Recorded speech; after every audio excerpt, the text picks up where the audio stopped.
الحمدللہ وحدہ لا شریک لہ والصلاۃ والسلام علی من لا نبی بعد۔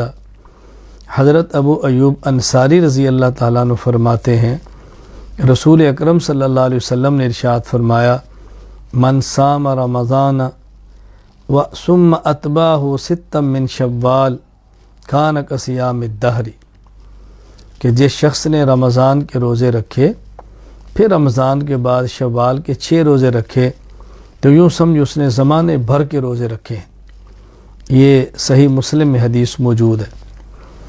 حضرت ابو ایوب انصاری رضی اللہ تعالیٰ عنہ فرماتے ہیں میں نے رسول اکرم صلی اللہ علیہ وسلم سے سنا، آپ نے ارشاد فرمایا من صام رمضان وستا من شوال فکأنما صام السنۃ کلھا، جس شخص نے رمضان کے روزے رکھے پھر 6 شوال کے روزے رکھے تو یوں سمجھو کہ اس نے پورے سال کے روزے رکھے ہیں۔ یہ حدیث مسند احمد میں موجود ہے۔ یہاں 3 باتیں اچھی طرح سمجھ لیں۔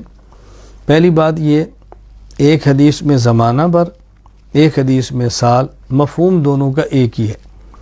میں نے رمضان کے روزے رکھے پھر بعد میں 6 شوال کے روزے رکھے، تو جب سال بھر کے روزے رکھیں گے اور ہر سال ایسے کرے گا تو گویا پورا زمانہ اس کا روزوں کے اندر گزر گیا ہے۔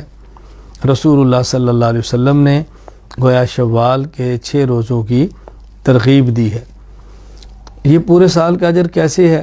حدیث پاک میں من جاء بالحسنۃ فلہ عشر امثالھا، انسان ایک نیکی کرتا ہے اللہ اس کا اجر کم از کم 10 نیکیوں کے برابر دیتے ہیں۔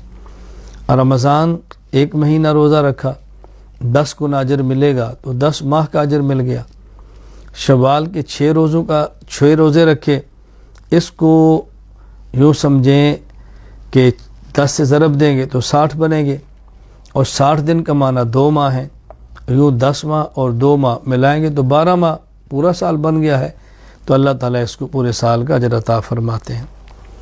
دوسری بات یہ سمجھیں کہ اس کا معنی یہ نہیں ہے کہ یکم شوال عید الفطر گزرے تو فوراً 2 شوال سے شروع کر دیں، 2 شوال کو رکھ لیں، 4 کو رکھ لیں، 5 کو رکھ لیں۔ نمبر 1، یکم شوال کے بعد کبھی بھی شوال کے مہینے میں رکھ سکتے ہیں، چاہے تو مسلسل رکھ لیں، چاہے تو 1-2 دن کے وقفے کے ساتھ رکھ لیں۔ اور تیسری بات، اگر کسی شخص کے رمضان کے کچھ روزے رہ گئے ہیں تو اس کو چاہیے کہ اپنے فرض روزے رکھے، وہ جو قضا ہے وہ پہلے رکھے، ان کا حق پہلے ہے، نوافل کا بعد میں ہے۔